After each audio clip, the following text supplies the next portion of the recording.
Well, some movie theaters have comfortable chairs and some Yes, don't. yeah. I will say It's that. true. Yes, they've changed a lot. Where it's like, yeah, Some are you're in an amazing recliner. yeah, you can fall asleep. So Sure. I missed that middle hour. It didn't matter.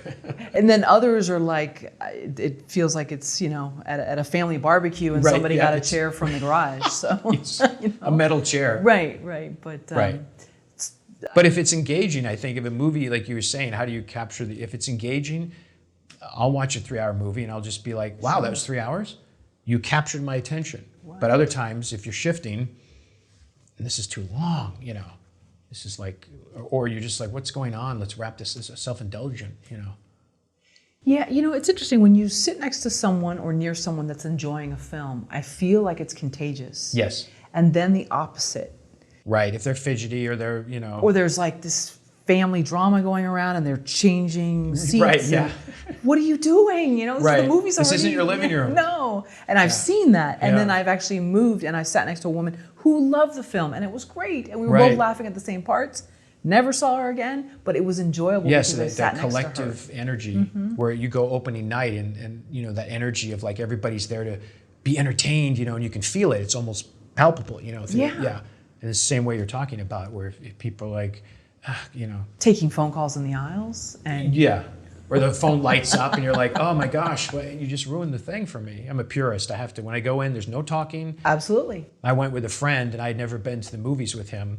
And I didn't realize he was the worst person in the world to go to a movie with.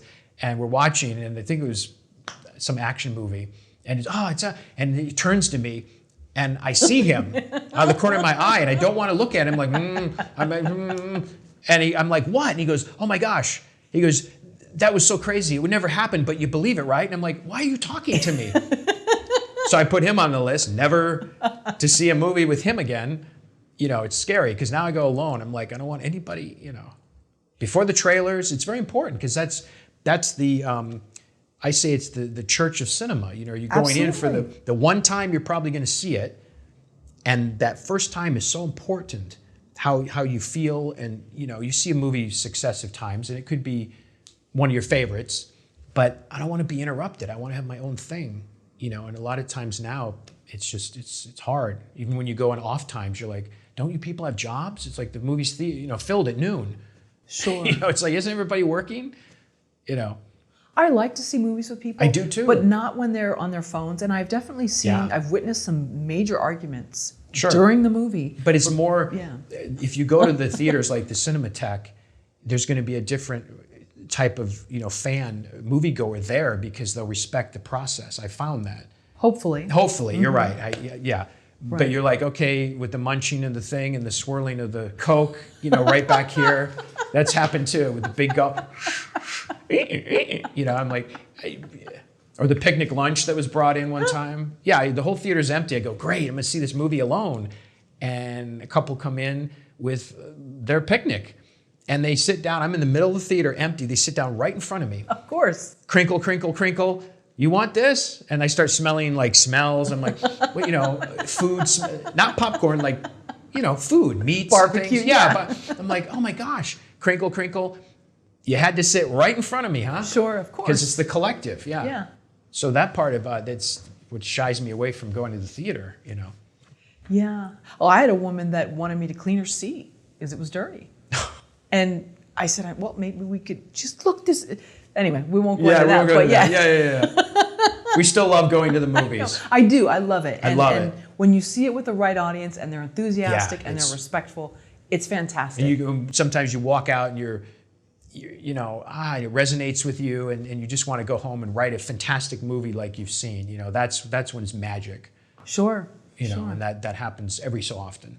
Or you have the rare conversation with a total stranger Sure. about the subject matter. Sure. And it's and you see in that moment how powerful that experience was. Sure. With all these strangers in a darkened theater, and you're like, wow, we don't even know each other, but we're here for, I don't want to say church, but it's a similar thing. Really is. We're all coming into, this is where the movie was meant to be seen, not on your phone. No. I didn't shoot it in 70 millimeter for you to, go on a rail stop and go, oh, that's great, Sure. But we can watch it how we want, but it's, Right. it's nice when you see the pure cinema that was meant to be, from its intent, rather than, movies have become just another thing now. It's a disposable, like, oh yeah, it's another form of, movies used to be the only thing, and then television came in, but then they had to compete. So we got to make bigger, widescreen and keep all that. But now there's so much stuff, video game, there's so much noise and things to distract you that it's another thing. People used to dress up to go to movies. I mean, dress up like with tuxedos, like it was a night out to be, we're going to the movies. More people went to the movies like in the 40s and 50s than they do today. The Depression. Yeah. Too, yeah. Yeah. Yeah, and I love that people want to be there, and I love to be in a crowd of moviegoers. The popcorn, the smell, the anticipation. The greatest childhood memories are going into that movie theater, and the lights come down, and the logo, and there's Star Wars. You're like, and it takes you away to this galaxy, and you're like, oh man, I want to do that. How do I create stories? That's fantastic. I want to be a filmmaker. It's the greatest memories of being a kid is going to see that and being influenced by movies. Sure, I can still see E.T. Yes, Yeah. yeah. Mm-hmm. Yeah. Great.